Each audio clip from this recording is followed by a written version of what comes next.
This video is for the kids and for the parents. It is 5 ways to self-care during this coronavirus epidemic that's going on.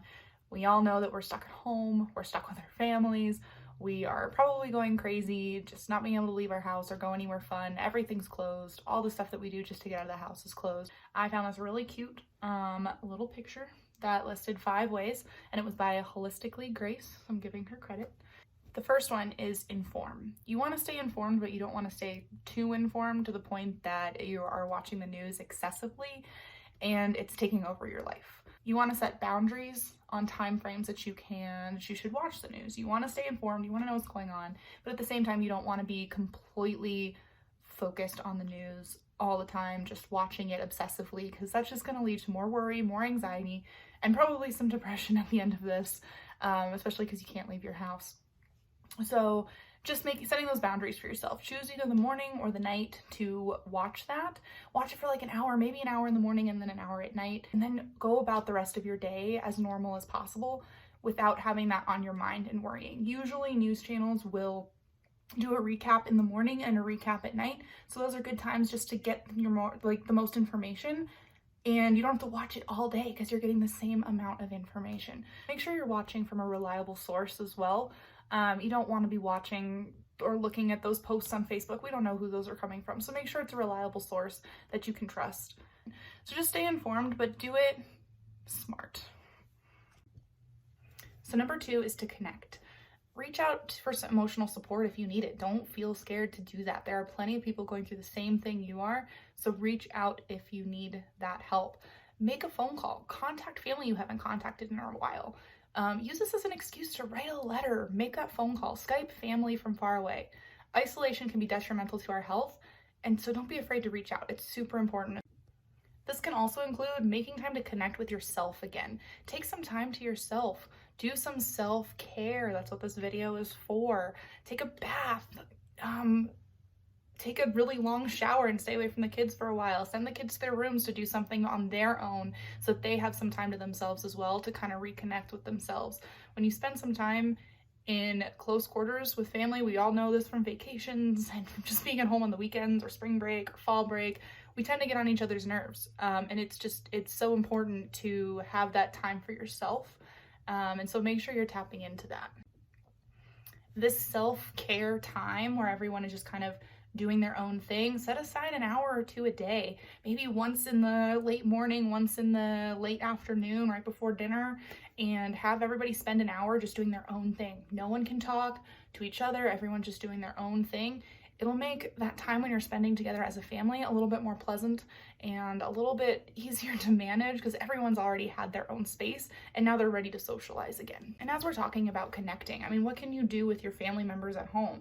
You can play board games, you can play multiplayer video games, you can make an obstacle course. Who's going to be able to finish it faster? Dad, mom, maybe grandma?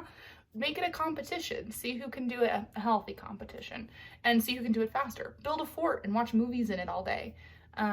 Write each other letters, reconnect together, bake something, there's so many things that you could do if you get creative. Is there anything that you guys have been doing that's a little bit creative that you want to share with others? Comment it on this video so that we can share together. So it's not just all my ideas either. We want to hear what you guys are doing over spring break as well. Also with that, what are you guys doing for your alone time?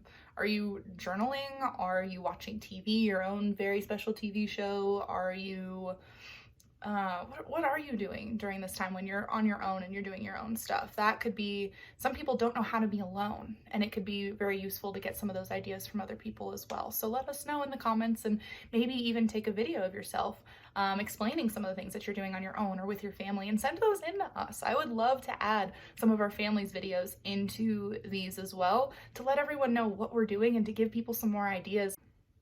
So number 3 is soothing. This is also stuff that you could do on your own or with your family, depending on how you want to do that. So deep belly breathing.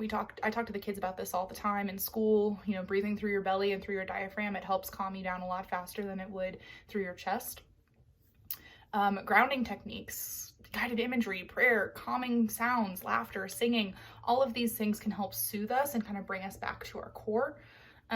You can find grounding techniques and guided imagery and calming sounds all on YouTube, on iTunes. Just search those things and you'll be just surprised about what comes up. It's amazing.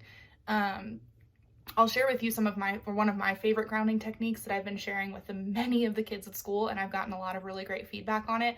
I've done it with them in the moment, in the middle of an anxiety attack, and it has helped so much. So this is kind of if you're a little bit more upset, but you can also do it if you just need some time to just ground yourself and find yourself back to your own body and out of your head a little bit. So I call this activity the 4 senses activity. So I need you to go ahead and hold up 4 fingers. You are going to tell me 4 things that you can see. So go ahead and look around your space, look around your room, and tell me 4 things that you can see right now. And you're going to hold up 3 fingers and you're going to go to 3 things that you can touch. Tell me what you can touch right now in front of you. Okay, now you're going to go to 2 things that you can hear and tell yourself, or out loud, it doesn't matter. You could also do this in your head. 2 things that you can hear currently right now. And then 1 thing that you can smell. Now, I do tell people, or I do tell my kids, there are 5 senses. There's 5 senses, but there's a reason that this is a 4 sense activity. I don't want kids licking things in my office, especially now. At home, do what you guys want. If you want to add a 5th sense and you want to tell me what you can taste, if you're baking those chocolate chip cookies, you want to take a bite, go for it. This activity is just to kind of bring you back to the world around you and where you are in space, and it'll get you out of your head. If you overthink like me a lot, this is a really good activity just to bring you back to your own body. The 4th thing I want to talk about is control.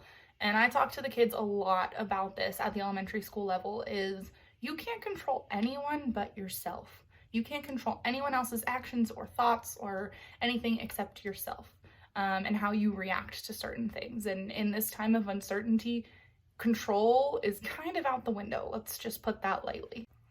There are so many things that are out of our control right now. And focusing on those isn't going to help us at all. So we need to focus on the things that we can control. And that's like washing your hands, staying hydrated, staying healthy, staying home so that we don't get anyone else sick and we don't get sick ourselves. And just by focusing on things that you can control, it's going to help you get a sense of that control back, which will also start to help with that feeling of anxiety that you might be feeling.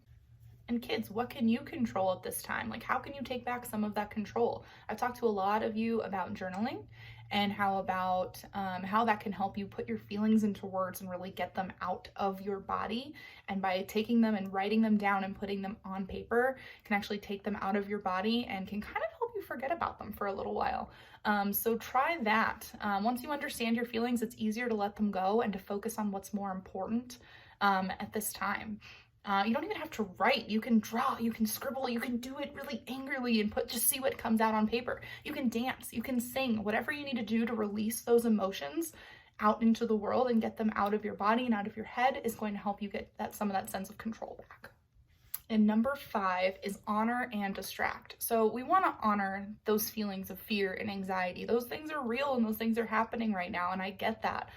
But it's also important to try to distract yourself from some of those. Because like I said earlier, worrying about them and just focusing on the negative and watching the news isn't going to help that anxiety. It's not going to make it go away.